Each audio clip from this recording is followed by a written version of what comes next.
માન્ય ભરૂચના સાંસદશ્રી દ્વારા ચૈતર વસાવાએ 75 લાખ રૂપિયાની માંગણી કરી તોડ કરી એવો આક્ષેપ કર્યો હતો અને આ રજૂઆત કલેક્ટરશ્રીએ અમને કરી છે એવી વાત હતી। ત્યારે જિલ્લાના વડા અમારા કલેક્ટર સાહેબને અમે મળવા માટે આવ્યા અને કલેક્ટર સાહેબે આપ સૌના હાજરીમાં ખુલાસો કર્યો કે આ તદ્દન વાત ખોટી છે। એટલે મનસુખભાઈને મારે વિનંતી છે, જે મુદ્દો એ વડાપ્રધાનશ્રીના ડેડિયાપાડા કાર્યક્રમના ખર્ચાનો છે તો એની જ માહિતી રાખો ને। તમે આવા પાયા વિહોણા એક સાંસદ તરીકે મારા પર આક્ષેપ કરો, મારી રાજકીય કારકિર્દી, મારી શાખને તમે નુકસાન કરવાનું કામ કરો, એ વ્યાજબી નથી।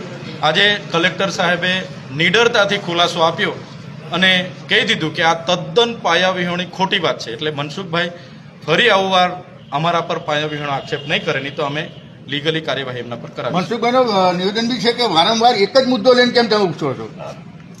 હવે વારંવાર તો ક્યાં છે, કાર્યક્રમ 15મી નવેમ્બરે થયો અને આ મહિનાની સંકલનમાં મને એમણે માહિતી આપી। હવે જનતાના પૈસાના કાર્યક્રમ થયા તો અમે જનતાની સમક્ષ મૂક્યું છે। એમાં મનસુખભાઈને પેટમાં કેમ દુખે?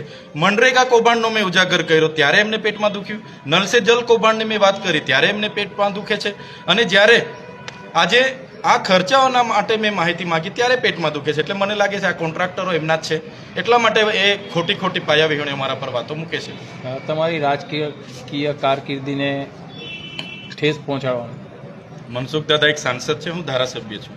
કોઈ પણ એવી ગંભીર રજૂઆતો હશે એમણે મને ધ્યાન પર મૂકવું જોઈએ। ડાયરેક્ટ પ્રેસ કોન્ફરન્સ કરીને 75 લાખ રૂપિયાની ચૈતર વસાવાએ તોડ કરી જેવી જે આક્ષેપ કરી છે એ ખૂબ જ ગંભીર બાબત છે। મારી શાખ અને મારી રાજકીય કારકિર્દી પર ખૂબ મોટું નુકસાન આનાથી થઈ રહ્યું છે। આરએનબીના જે અધિકારી છે મોદી સાહેબનું પણ નામ છે। હા, એમણે માર્ગ અને મકાન વિભાગના કાર્યપાલક ઇજનેરશ્રીનું નામ લીધું છે, પણ કલેક્ટરશ્રીએ હમણાં જ તમારી રૂબરૂમાં ખુલાસો કર્યો કે બિલકુલ પાયા વિહોણી અને ખોટી વાત મનસુખભાઈએ કરી છે।